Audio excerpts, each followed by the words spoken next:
J'entr'ouvre légèrement les yeux pour voir qu'une lumière faiblarde et diffuse éclaire l'endroit où je suis allongé. Je me trouve sur un matelas de fortune, puant, et je suis recouverte d'une couverture tout aussi dégoûtante. L'endroit est très spartiate. Je me retourne pour bien me rendre compte de l'endroit où je suis. 4 murs en béton nu. Le matelas où je suis allongé est installé à même le sol. Le plafond est si bas. Je me demande si je peux tenir debout ici. Alors que je retire la couverture afin de me relever, je me rends compte que ma robe mouillée a souillé le matelas. Il faudra que je m'excuse auprès de mon hôte. La lumière est dispensée par un petit néon accroché à une goupille dans le plafond, et un petit radiateur dans un coin de la pièce dispense une douce chaleur fort agréable. Le matelas est l'unique pièce d'ameublement. Il n'y a pas de porte, du moins, il s'agit plutôt d'un escalier menant sûrement à une autre pièce. Il n'y a que peu de bruit ici.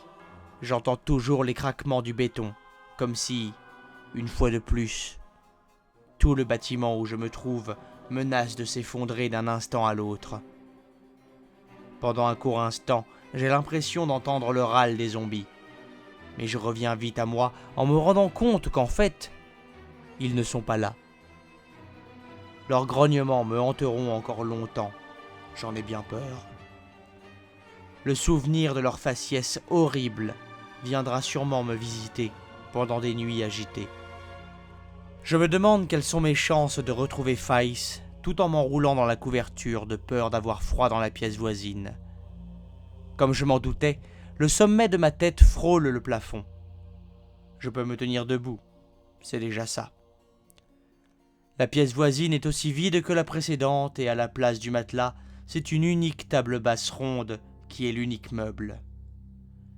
L'éclairage est dispensé par le même néon, accroché au plafond de la même manière, et dans un coin de la salle, il y a le même radiateur.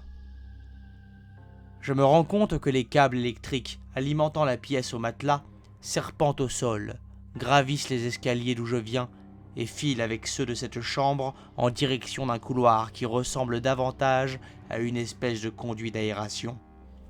L'endroit est curieusement sec. Pas d'humidité ici, même pas de moisissure. C'est anormal. Le conduit tubulaire est l'unique issue.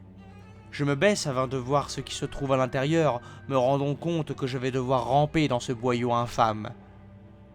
La lumière éclaire quelques mètres du tunnel à son entrée, puis tout est plongé dans l'obscurité, avant que la lumière ne refasse surface à l'autre bout de ce dernier. C'est comme l'espoir, à l'autre bout du couloir. L'hésitation n'est pas de mise, et je me dis que plus j'attends, plus je m'éloigne de Faïs. Plus le temps passe, et moins j'aurai de chance de la retrouver. Je me dis qu'elle ne doit pas être si loin que ça. Je n'ai jamais eu de chance jusqu'alors, mais peut-être qu'au moins cette fois, la chance aura décidé de changer de côté et se fera ma meilleure alliée. Je me baisse et m'introduis dans le tunnel, la tête la première, obligé de m'allonger complètement et de ramper comme un ver pour avancer. La position n'est pas des plus agréables et la peur au ventre, j'avance dans l'obscurité. Je me dis que rien de tout ça n'a vraiment de sens, que j'aurais peut-être dû rester dans l'abri avec ma sœur et supporter les vices de notre oncle.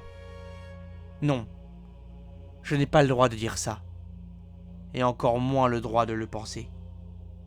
Ce n'est pas moi qui subissais ces vices, ce n'est pas sur moi que notre horrible oncle avait jeté son dévolu. J'avais comme fermé les yeux et je m'étais moi-même emmuré dans le déni. Je ne voulais pas savoir ce qu'il lui faisait subir. La peur qu'il m'inspirait était trop forte et il le savait. Il en jouait souvent, me toisant, me bousculant. Rien qu'une fois, la seule et l'unique, je me suis opposé à lui. Il m'avait frappé, m'avait jeté au sol, piétiné comme un vulgaire chiffon. C'est Faïs qui s'était sacrifié pour me sauver.